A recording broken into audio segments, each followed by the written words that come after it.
हजारों सालों से हम समुद्र को देखते आ रहे हैं। ये ऊपर से जितना शांत और खूबसूरत दिखाई देता है ना, इसके अंदर उतनी ही ज्यादा गहरा सन्नाटा और खौफ छिपा हुआ है। क्या आपने कभी ये सोचा है कि हमें गहरे पानी से इतना डर क्यों लगता है? इस डर को आमतौर पे विज्ञान की भाषा में थैलेसोफोबिया कहते हैं, लेकिन यह सिर्फ एक महज दिमागी बीमारी नहीं है।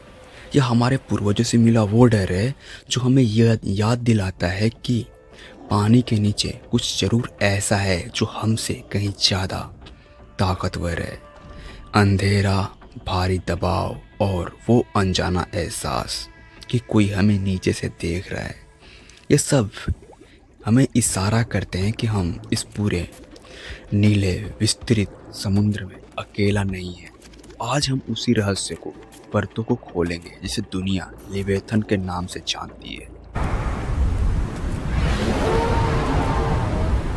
क्या ये वाकई सिर्फ एक कहानी है या फिर एक ऐसा हकीकत जिसे हम अपनी छोटी सी दुनिया में रहकर देख नहीं पा रहे हैं? कहानियों में छिपा हुआ सच दुनिया की लगभग हर पुरानी सभ्यता, चाहे वो एक दूसरे से हजारों मील दूर क्यों ना हो, सब में एक विशाल समुद्री तानों का जिक्र मिलता है। बाइबिल और पुराने हिब्रूस की स्क्रिप्ट्स में इसे लिवेथन का नाम दिया गया है। वहाँ से इसे किसी मछली की तरह नहीं बल्कि एक देवता समान राक्षस की तरह दिखाया गया है। एक ऐसा जीव जिसकी खाल को न तो दुनिया के कोई हथियार भेज सकता है, जिसकी आंखों से बिजली जैसी चमक निकलती है और जिसके सामने आते ही बड़े से बड़े हथियार भी काम करना बंद कर देते हैं। पुराने जमाने के नाविक जो अपनी पूरी जिंदगी समुद्र की लहरों पर बिताते थे, अक्सर अपनी डायरियों में लिखते थे कि कैसे अचानक बिना किसी तूफान के पूरा का पूरा जहाज पानी के नीचे खींच लिया गया।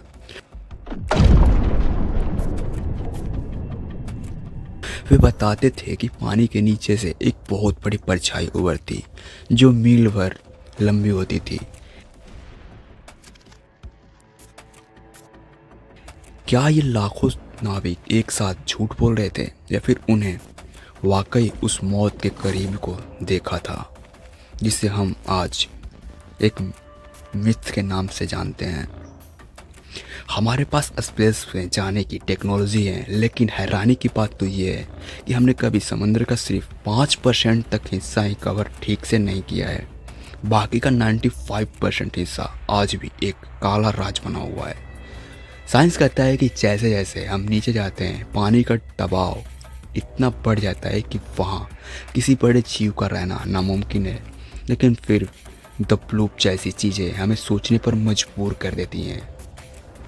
1997 में समुद्र के सबसे शांत हिस्से में एक ऐसी आवाज़ का रिकॉर्ड किया गया जिसे हजारों मील तक सुना गया था।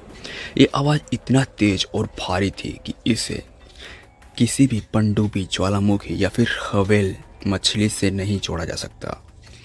वैज्ञानिकों ने इसे जैविक आवाज़ माना, जिसका मतलब है कि इसे किसी जीते जागते जीव से निकला था। अगर वो जीव सच में था तो उसका आकार इतना बड़ा होना चाहिए कि वो एक फुटबॉल स्टेडियम को भी छोटा साबित कर दे। अगर लेविएथन आज भी वहाँ है तो वो इन गहराइयों में क्या कर रहा है? जब समंदर ने इंसानों को निकल लिया, इतिहास में ऐसे कई जहाज हैं जो अचानक गायब हो गए हैं। उनका नामो निशान तक नहीं मिला। बर्मुडा ट्रायंगल की बात तो सब करते हैं, लेकिन दुनिया के हर कोने में ऐसे डेथ जोन बने हुए हैं जहाँ कुछ जहाज तो ऐसे मिले हैं जो बिल्कुल सही सलामत थे। उनमें खाना मेज पर रखा था, सामान अपनी जगह पर था, पर उनमें मौजूद एक भी इंसान नहीं मिला। आखिर वो लोग गए कहाँ? क्या उन्हें किसी ने ऊपर से उठाया या नीचे से खींच लिया? 19वीं सेंचुरी के कुछ फ्लेवर हंटर्स ने उन्होंने ऐसी विशालकाय व्हेल देखी जिन पर गहरे दांतों के निशान थे। वो निशान किसी भी छोटी शार्क्स के तो नहीं थे। ऐसा लगा जैसे किसी बहुत बड़े शिकारी ने उन्हें निगलने की कोशिश की हो। ये चश्मदीद गवाह कोई आम लोग नहीं थे, ये समुद्र के माहिर थे। जो वे कहते हैं कि उन्होंने पानी के नीचे से एक पहाड़ जैसा बॉडी हिलते देखा, तो हमें उनकी बातों को गंभीरता से लेनी चाहिए। मिलिट्री और मॉडर्न थ्योरीज छिपाई गई हकीकतों का आज दुनिया भर की नेवी समुद्र के नीचे सोनार और सैटेलाइट्स से पल पल की खबर रखती है, लेकिन कई बार ऐसी लीक खबरें आती हैं कि रडार पर कोई ऐसी चीज़ दिख गई जो किसी भी पनडुब्बी से 10 गुना ज़्यादा बड़ी थी और उसकी रफ्तार किसी भी मशीन से तेज थी।